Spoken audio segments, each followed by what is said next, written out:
Kebangkitan Kristus, karya Gembala Sion. Kebangkitan Kristus adalah kemenangan, menimbangkan kuasa kerajaan kegelapan. Pintu surga kini dibukakan bagi mereka yang menantikan. Kebangkitan Kristus adalah kenyataan, mengalahkan sengat maut mematikan,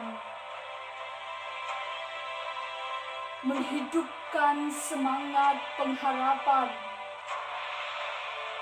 bagi mereka yang di alam kematian. Kebangkitan Kristus adalah kebenaran, penggenapan janji dalam firman Tuhan. Takkan ada lagi sebuah ketakutan untuk menghadap Yesus Tuhan.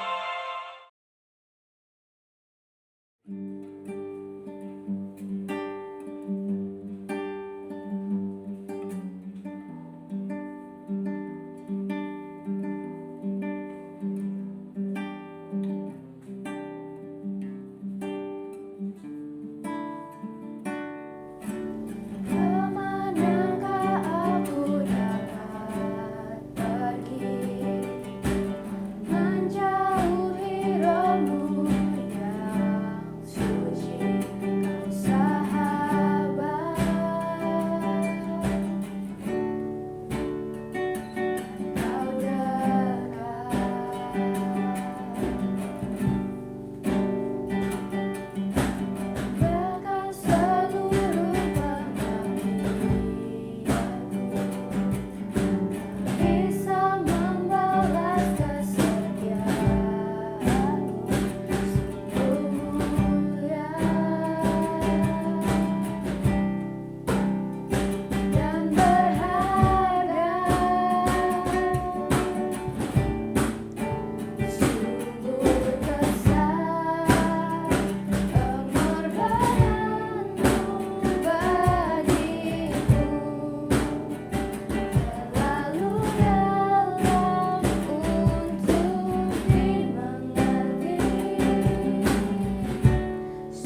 berdoa.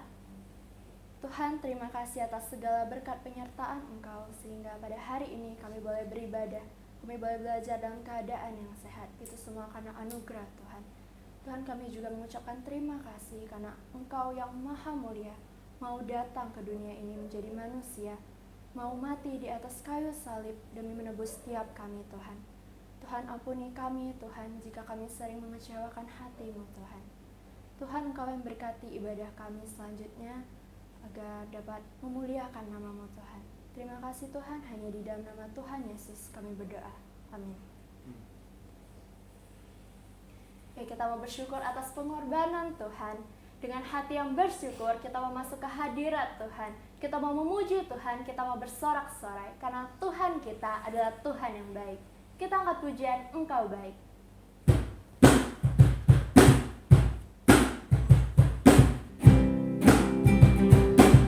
Sama-sama kita katakan dengan hati bersyukur.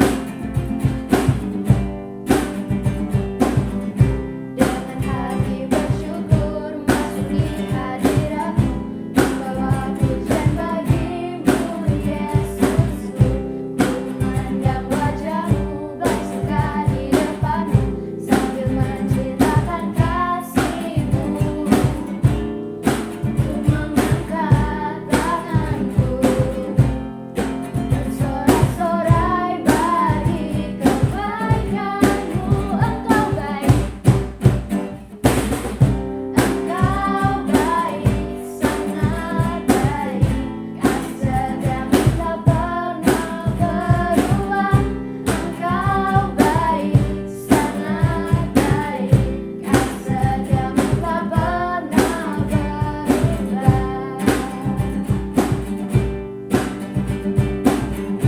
Dengan hati bersyukur masuk di hadirat-Mu, membawa pujian bagi-Mu Yesusku. Ku memandang wajah-Mu, bersuka di depan-Mu, sambil menceritakan kasih-Mu. Ku memandang tangan-Mu, bersorak-sorai bagi kebaikan-Mu. Engkau baik, sangat baik. Kasih-Mu tak pernah berubah. Engkau baik, sangat baik. Kasih-Mu tak pernah berubah. Engkau baik, sangat baik. Kasih-Mu tak pernah berubah. Engkau baik, sangat baik. Kasih-Mu tak pernah berubah. Engkau baik, sangat baik. Kasih-Mu tak pernah berubah. Engkau baik, sangat baik. Kasih-Mu tak pernah berubah.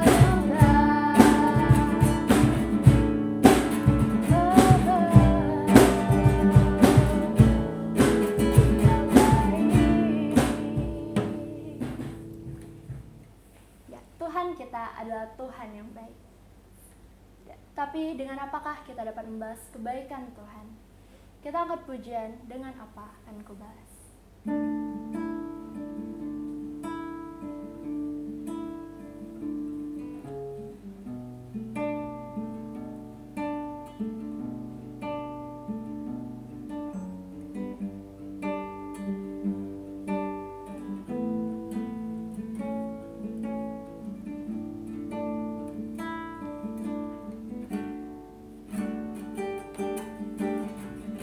Allah yang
Selamat pagi Bapak Ibu Guru dan teman-teman sekalian.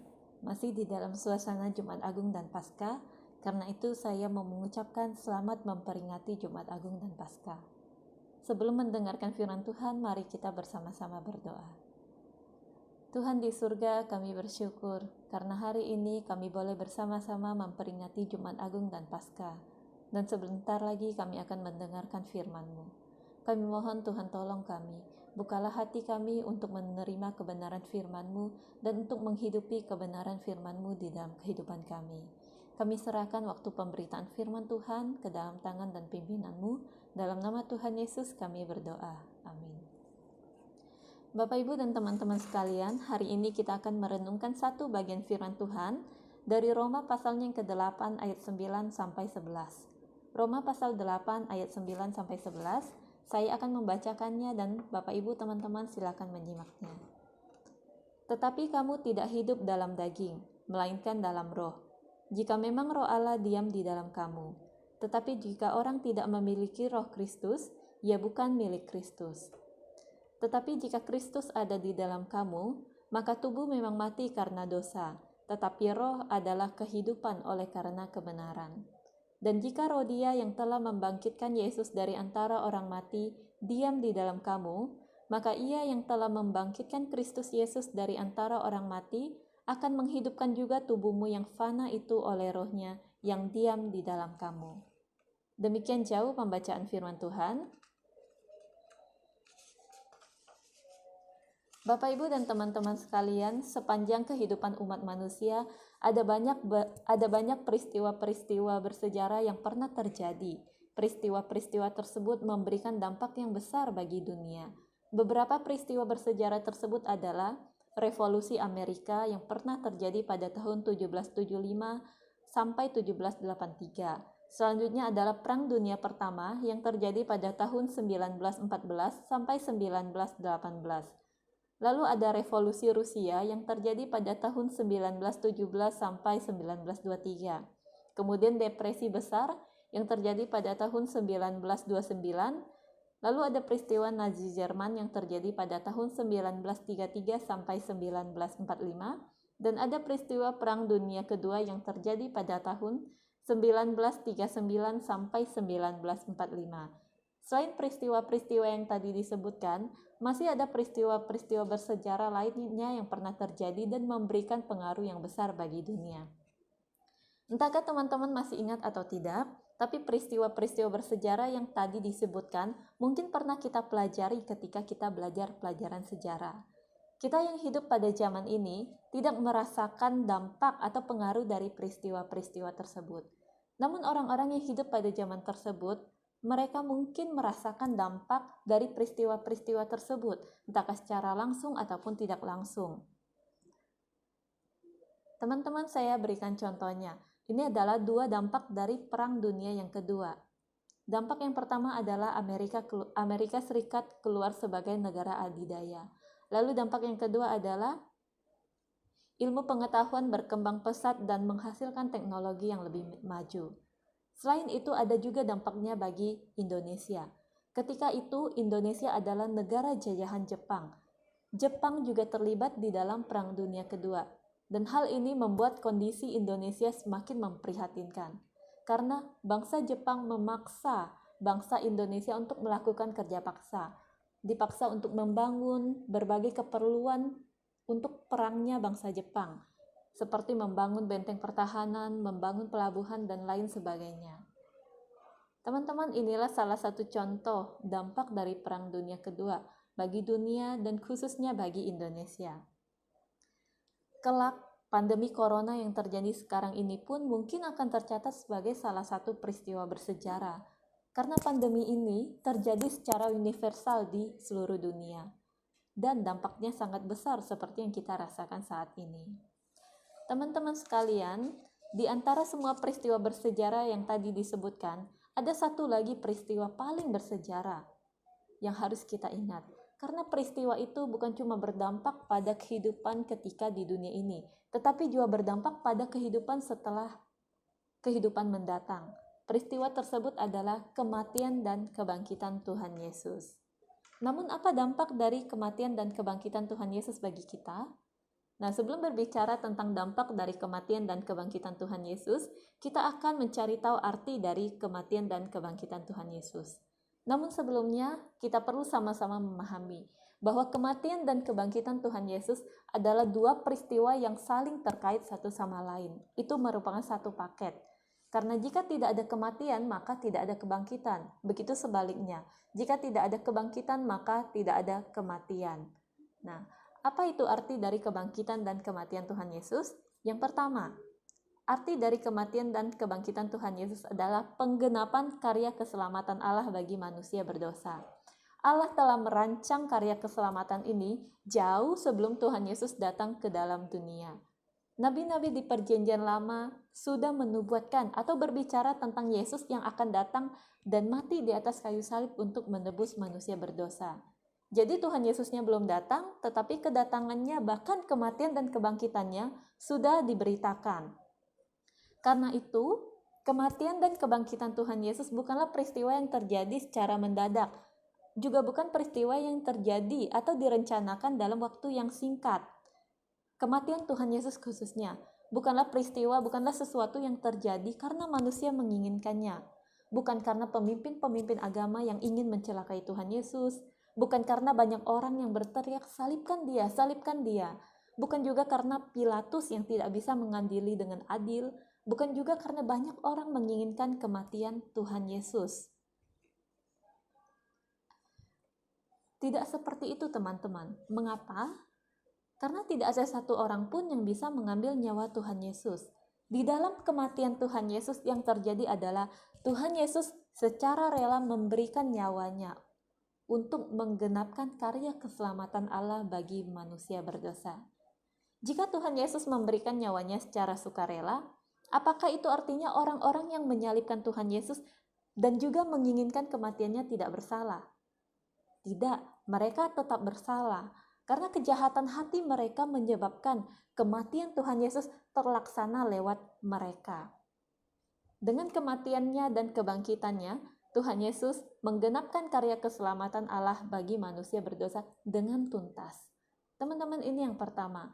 Lalu arti kematian dan kebangkitan Tuhan Yesus yang kedua adalah kematian dan kebangkitan Tuhan Yesus memberikan penebusan bagi manusia berdosa. Sesungguhnya semua manusia adalah orang berdosa. Firman Tuhan menyatakan hal tersebut dengan jelas, teman-teman. Di dalam Roma pasal 3 ayat 23 firman Tuhan menyatakan, karena semua manusia telah berdosa dan telah kehilangan kemuliaan Allah. Karena itu, semua manusia seharusnya adalah orang-orang yang berada di bawah hukuman akibat dosa tersebut. Namun dengan kematiannya di atas kayu salib, Tuhan Yesus menggantikan kita menerima hukuman dosa yang seharusnya kita tanggung.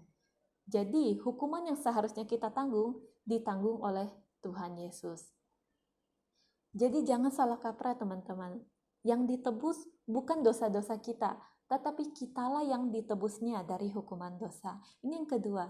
Lalu arti yang ketiga dari kematian dan kebangkitan Tuhan Yesus adalah kebangkitan Tuhan Yesus yang terjadi 3 hari setelah kematiannya, menunjukkan kemenangannya atas maut.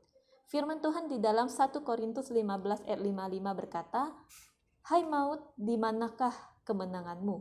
Hai maut, di manakah sengatmu?" Kuasa maut yang merupakan upah dosa telah ditaklukkan oleh Tuhan Yesus dengan kematian dan kebangkitannya. Sesungguhnya kuasa maut juga menjadi tidak berdaya atas orang-orang percaya, karena telah dikalahkan oleh Tuhan Yesus melalui kebangkitannya. Karena itu, kematian justru menjadi pintu yang melaluinya orang percaya dapat berjumpa dengan Allah. Inilah arti kebangkitan Tuhan Yesus yang terjadi 3 hari setelah kematiannya, kemenangan atas maut. Teman-teman sekalian, inilah arti dari kematian dan kebangkitan Tuhan Yesus. Yang pertama adalah penggenapan karya keselamatan Allah bagi manusia berdosa. Yang kedua, memberikan penebusan bagi manusia berdosa. Dan yang ketiga adalah kemenangan atas maut. Jadi Tuhan kita bukanlah Tuhan yang mati, Ia juga adalah Tuhan yang bangkit. Jika Tuhan kita adalah Tuhan yang mati, firman Tuhan katakan, sia-sialah kepercayaan kita kepadanya. Namun Dia Tuhan yang hidup, karena itu kepercayaan kita tidak sia-sia. Lalu apa dampak dari kematian dan kebangkitan Tuhan Yesus bagi kita orang-orang berdosa? Dampak kematian dan kebangkitan Tuhan Yesus yang pertama adalah kita bebas dari hukuman dosa. Karena hukuman dosa yang seharusnya kita tanggung, ditanggung oleh Tuhan Yesus. Justru kita malah diberikan pengharapan hidup kekal bersama dengan Tuhan di sorga lewat kematian dan kebangkitannya. Ini adalah janji Tuhan bagi orang-orang percaya. Teman-teman sekalian, kalau manusia yang berjanji, kita boleh ragu. Karena manusia bisa ingkar janji. Selain itu, ada banyak orang yang suka mengucapkan janji manis. Tetapi berbeda halnya jika janji tersebut diucapkan oleh Tuhan. Janji mengenai kehidupan yang kekal bagi orang percaya yang percaya kepadanya adalah janjinya Tuhan. Karena itu janji ini pasti akan digenapi. Karena janji ini sekali lagi bukan berasal dari manusia, melainkan berasal dari Tuhan. Ini yang pertama. Lalu dampak yang kedua dari kematian dan kebangkitan Tuhan Yesus adalah kita bebas dari kendali atau perbudakan dosa. Sebelum mengenal Tuhan Yesus, kita adalah hamba dosa. Kita dikendalikan oleh dosa untuk mengikuti nafsu atau keinginan kita. Karena itu sulit sekali bagi kita untuk melakukan apa yang menjadi kehendak Tuhan. Namun kematian dan kebangkitan Tuhan Yesus yang melambangkan kemenangan atas maut dan atas kuasa dosa memberikan harapan bagi kita untuk melawan kuasa dosa. Ketika Tuhan Yesus memberikan anugerah keselamatan bagi kita, Ia juga melepaskan kita dari kuasa dosa, sehingga kita bisa melakukan apa yang menjadi kehendak Tuhan. Kita bisa berpikir, kita bisa bertindak, kita bisa berusaha untuk menyenangkan hati Tuhan dengan mencari dan melakukan kehendak-Nya. Namun, kita harus ingat, ketika itu pun godaan untuk melakukan dosa dan hidup menurut nafsu masih ada di sekitar kita dan begitu menarik. Tawaran untuk berbohong masih begitu menarik. Tawaran untuk mengakses hal-hal yang negatif masih begitu menarik. Tawaran untuk bermalas-malasan, bermain game dan mengabaikan ibadah masih begitu menarik. Kita bisa tergoda dan jatuh, sangat mungkin. Tetapi kita juga bisa menolak godaan tersebut. Karena Tuhan sudah melepaskan kita dari kuasa dosa, sehingga kita bisa memilih mau taat pada Tuhan atau tidak. Kita bisa memilih mau hidup menurut tuntunan Roh Kudus atau menurut daging. Kita memang lemah. Tetapi Tuhan sudah memberikan kekuatan kepada kita untuk melawan nafsu dan keinginan yang tidak sesuai dengan kehendak Tuhan. Dengan mengandalkan pertolongan Tuhan, kita harus berusaha untuk melawan godaan dan nafsu yang bertentangan dengan kehendak Tuhan. Mengapa, teman-teman? Sampai di sini kita perlu tahu dengan jelas apa alasan dibalik kematian dan kebangkitannya Tuhan Yesus. Alasan dibalik kematian dan kebangkitan Tuhan Yesus adalah kasih. Kasih-Nya kepada manusia berdosa. Ia mengasihi kita sehingga Ia bersedia mati di atas kayu salib, sehingga Ia bangkit untuk membebaskan kita dari hukuman dosa dan dari kuasa dosa. Ia mengasihi kita sehingga Ia membebaskan kita dari belenggu dosa yang selalu membuat kita dan menarik kita untuk mengikuti keinginan yang buruk.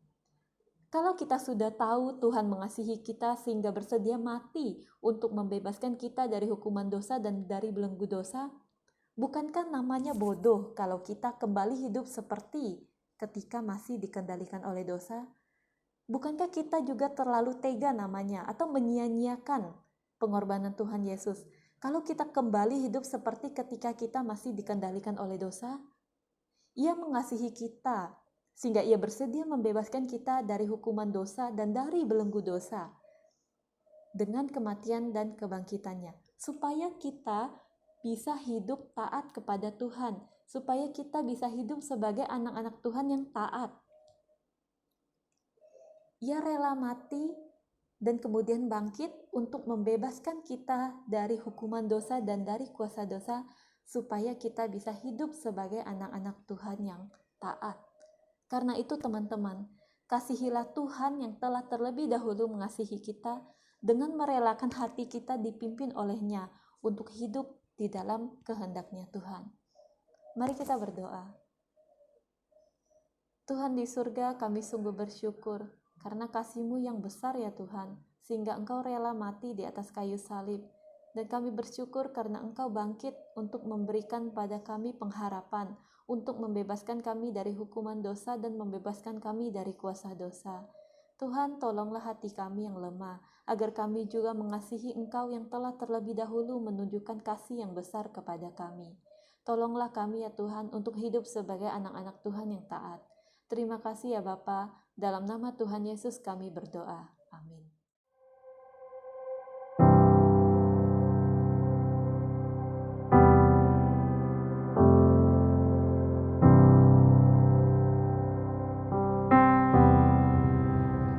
I cast my mind to Calvary, where Jesus bled and died for me. I see his wounds, his hands, his feet, my Savior on that cursed tree. His body bound and drenched in tears, they laid him down in Joseph's tomb. The entrance sealed by heavy stone, Messiah still and all alone.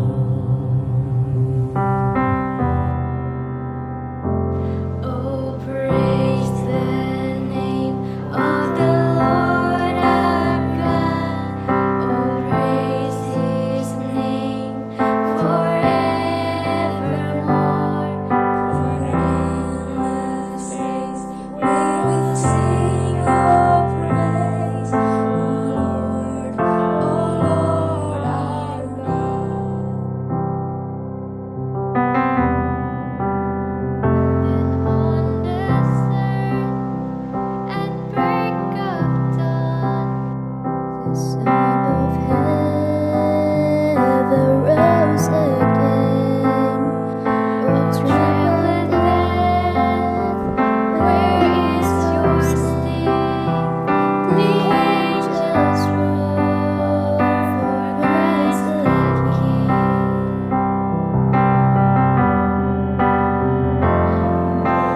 Praise the name of the Lord our God. Oh, praise his name forevermore. For endless days we will sing your praise, O Lord our God.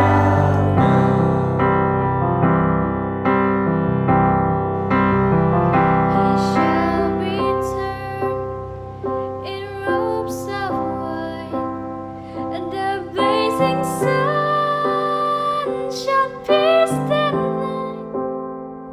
And I will rise among the slain, my gaze transfixed on Jesus' face.